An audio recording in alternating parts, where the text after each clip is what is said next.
kaya ba natin mapatunayan at mapanindigan yung ating ideya, ating bagong gawa na planetary system na tinatawag natin na the Earth System?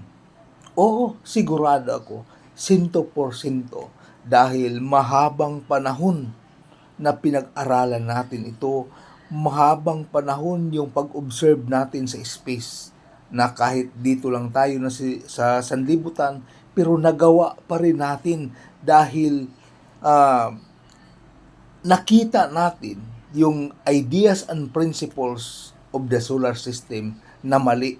Kaya gumawa tayo ng hakbang mga pamamaraan dahil discontinto tayo, hindi po tayo naniwala na yung solar system ay tama.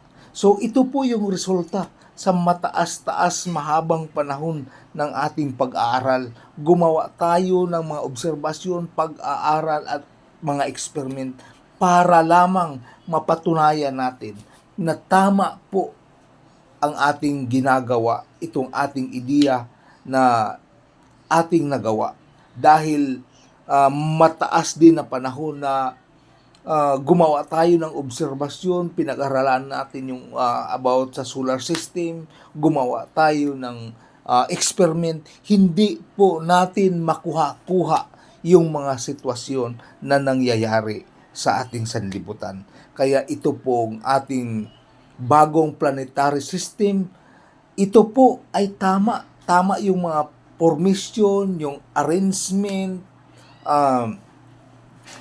kasi makukuha natin lahat po ng mga nangyayari sa ating sanlibutan. Sinabi natin na yung sun ay lumilipat ng posisyon taon-taon. Every 6 months, lumilipat po ang araw. Sabihin natin, nagsimula dito sa north, papunta ng south. Pagdating ng 6 months, lilipat na naman ang araw, papunta ng norte. Kaya ito po ay nangyayari po talaga. Napatunayan natin. Dahil, bakit napatunayan natin na ito po yung nangyayari?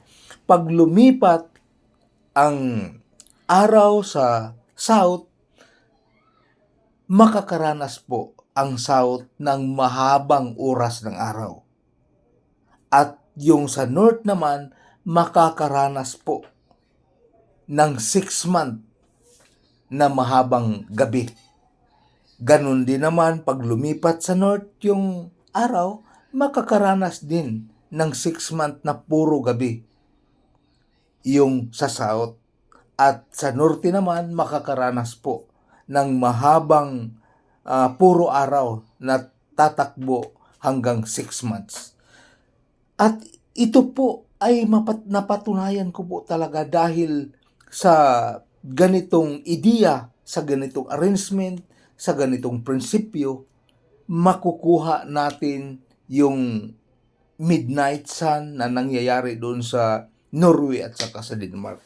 So, ito po yung totoo.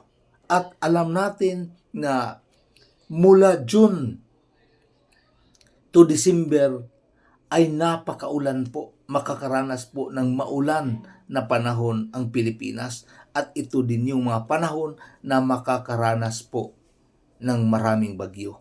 Pero hindi naman sa lahat ng panahon. Dahil alam natin na ito sa mga obserbasyon ko sa aking pag-aaral at mahabang panahon, mataas na panahon na inoobserbahan ko na kung ang buwan at saka araw ay magkalapit, magkaroon po ng bagyo, masamang panahon. At kung itong Venus o Mercury na lalapit din sa araw, sigurado tayo 100% na magkaroon ng El Nino. At kung ito namang buwan at saka Mercury o kaya Venus, kung sila po ay magkalapit, magkaroon po ng mga bagyo at itong po ay nangyayari. So ito po yung mga patunay natin na totoo po na nangyari at wala ng ibang mga objects na nag-revolve and rotate around the Earth, kundi itong apat na objects lamang. So, sa ating no planetary system na tinatawag natin na Earth system, there are 5 objects lang. Earth is the center of the universe, and Moon, Sun, Venus, and Mercury, all of these objects are rotating and revolving around the Earth. So, yun lang po yung mai-share ko sa mga oras na ito, sa mga bagay na ito. At ito po ay napatunayan natin na realistic, factual, tama po, na lapat po kung ikumpara natin, kung tingnan natin yung mga sitwasyon na nangyayari sa ating sanlibutan.